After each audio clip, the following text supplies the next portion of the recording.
এক্ষেত্রে নওশাদ সিদ্দিকী একটু বেশি নাম্বার পেয়ে যাচ্ছে। বিধানসভায় যে দেখলাম নওশাদ সিদ্দিকীকে প্রশংসা করছে মুখ্যমন্ত্রী, কি বলবেন? হ্যাঁ, করতে বাধ্য।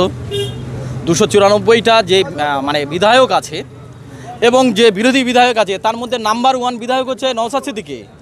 মানে অপশান নেই। মুখ্যমন্ত্রী কেন, সারা রাজ্যের এবং কেন্দ্রের কোনো মানুষের কোনো ক্ষমতা নেই নওশাদ সিদ্দিকীর বিপক্ষে যাবে।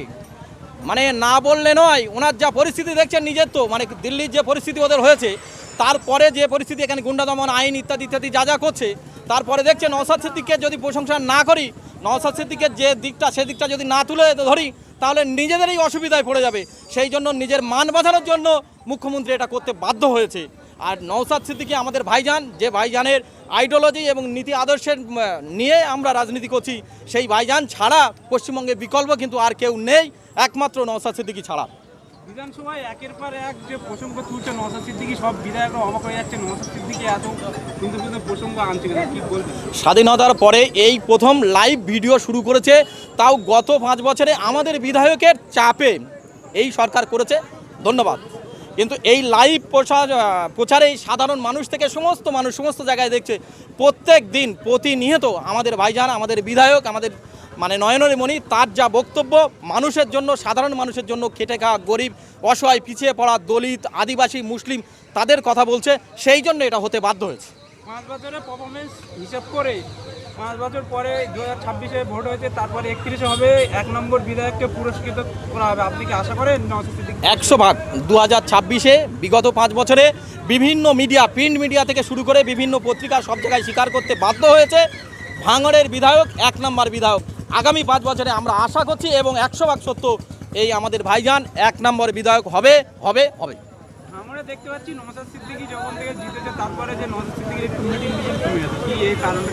294টা বিধানসভায় নির্বাচন পরবর্তীতে যে সমস্ত হিংসা, মারামারি থেকে শুরু করে সব কিছু শুরু হয়েছে, ওখানে যেহেতু ভাইজান আছে, কেন মিটিং মিছিলের প্রয়োজন নেই।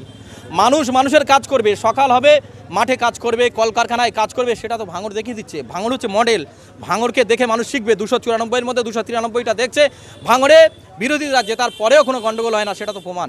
ক্যানিং পূর্বের বিধায়ক বাহারুল ইসলাম জিতেছে, এখানেও দেখা যাচ্ছে না, বিধানসভায় দেখা যাচ্ছে না, কি বলবেন বাহারুল? আপনারা বলেছেন বলে নামটা আমার মনে এসছে, আমিও মনে রাখতে পারি না কে বাহারুল, কে কি বিধায়ক। শুধুমাত্র ভোটে জেতা মানে একটা সার্টিফিকেট পেয়েছে, বিধায়ক উনি নয়, বিধায়ক হতে পারে না। বিধায়ক হতে গেলে মানুষের কাছে আসতে হয়, জনগণের পরিচয়। 4 তারিখের পর থেকে তাকে মুখ দেখা গেছে কি?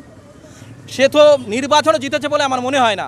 সেই জন্য যদি নির্বাচনে জিততো, জনসমর্থন থাকতো, জনগণের নিয়ে তিনি বিধানসভায় আসতে পারতেন, তিনি আসতে পারছেন না। তার মানে এ থেকে প্রমাণ হচ্ছে তিনি জনগণের ভোটে কিন্তু নির্বাচিত হয়নি, শুধুমাত্র একটা সার্টিফিকেট পেয়েছে। বিজেপির বিধায়করা বারবার বলেছিল পশ্চিমবঙ্গে কংগ্রেস জনতা পার্টি নিয়ে, আর কংগ্রেস থাকলে আমরা স্প্রে করে দেবো, কিন্তু সেদিনে এত কংগ্রেসের ভিড় হওয়াতে বিধানসভা বলতে বাধ্য হলো শুভেন্দু অধিকারী, যে কি বলবেন?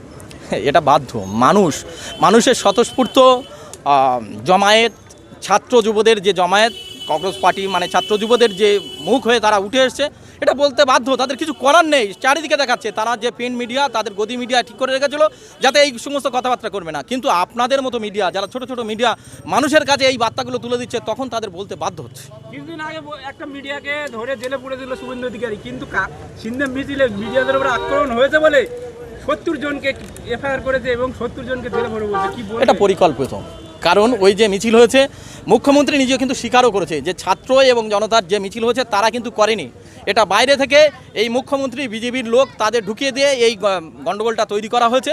আর তৈরি করে একটা প্রমাণ দিতে পারবে না, একটা ফুটেজে প্রমাণ দিতে পারবে যে ছাত্ররা এই মিটিংটা ডেকেছিল, মিছিলটা ডেকেছিল, তাদের পক্ষ থেকে কিছু হয়েছে, এটা কিন্তু দেখাতে পারবে না। ওই মিছিলে সব ধর্মের মানুষ ছিল, কিন্তু বলছে শুক্রবারের মানুষ বেশি ছিল, একটা ধর্মকে পেশাগতভাবে বিধানসভার ভেতরে আক্রমণ করছে মুখ্যমন্ত্রী, কি বলবে? এই জন্য আমি আমার বিধানসভা, ক্যানিং পূর্ব বিধানসভা, যেখানে 70 থেকে 75% মুসলিম, মাইনরিটি মুসলিম আমরা বসবাস করি, এই মুসলিমরা আজকের 4 তারিখের পর থেকে কিছু কিছু লোক বলছে বাঁচার জন্য বিজেপিতে যাচ্ছি। এই মিটিংটা কল করলো কারা? এসএফআই, ছাত্র, বামেদের ছাত্র সংগঠন, ককরোচ, তারা অ্যারেস্ট করলো।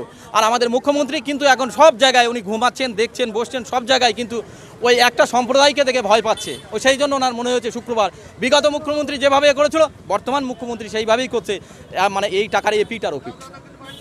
বারবার মুসলিম সমাজকে আক্রমণ করছে শুভেন্দু অধিকারী এবং মুসলিমদের কোনো দায়িত্ব দিচ্ছে না বিজেপি। তবু আপনাদের এই যে ক্যানিং পূর্বে এইখানে অনেক দাড়িওয়ালা টুপিওয়ালা বা মুসলিম সমাজের মানুষ বিজেপি করছে, এদেরকে কি বার্তা? সমস্ত মানুষকে বলবো, আপনারা ভাবুন, এই দলের ঊর্ধ্বতন নেতৃত্ব যারা আছে, মুখ্যমন্ত্রী প্রধানমন্ত্রী থেকে রাজ্যের যারা নেতা আছে, তারা পরিষ্কার বলে দিচ্ছে কোনো মুসলমানের ভোট দরকার নেই।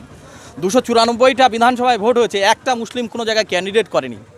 এরপরেও আমাদের এখানকার যারা মুসলমান, যারা দাড়িওয়ালা পরিবালা, তারা এই করছে। আর এরা বলছে হিন্দুদের দল, এ দলটাও কিন্তু হিন্দুদের দল নয়।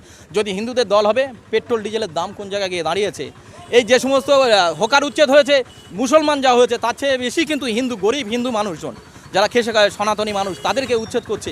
এরা মুখে বলছে হিন্দু হিন্দু, আসলে কিন্তু এরা গরিব। সেটা হিন্দু হতে পারে, মুসলমান হতে পারে, শিখ হতে পারে, জৈন হতে পারে, খ্রিস্টান হতে পারে।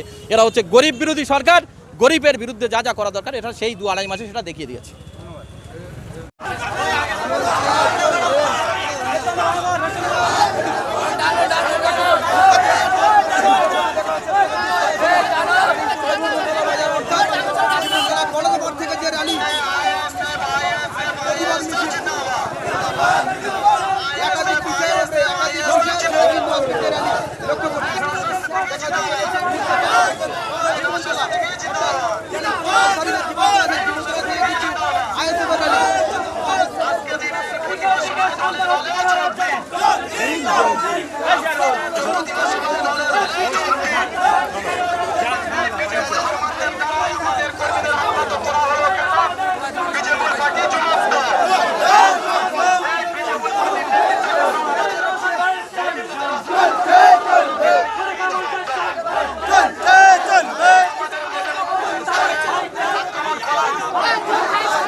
মুহূর্তে আপনাদেরকে দেখানোর চেষ্টা করবো একেবারে জীবন চলাতে আইএসএফ কর্মীদের বিজেপি সমর্থকরা একেবারে অত্যাচার করছে এবং মারধর করছে, সেই নিয়ে একেবারে বিশাল প্রতিবাদ মিছিল। একেবারে প্রচুর মানুষ দেখতে পাচ্ছেন জীবনতলা বাজারে, যে জীবনতলা বাজার একেবারেই শওকত মোল্লার যে ঘাঁটি ছিল, সেখানেই কিন্তু আইএসএফের যে মিছিল, শান্তিপূর্ণ মিছিল, সেই মিছিল কিন্তু ইতিমধ্যে শুরু হয়ে গিয়েছে। দেখতে পাচ্ছেন প্রচুর মানুষ, পিছনে ছবিটা দেখাবো আপনাদের, প্রচুর মানুষ।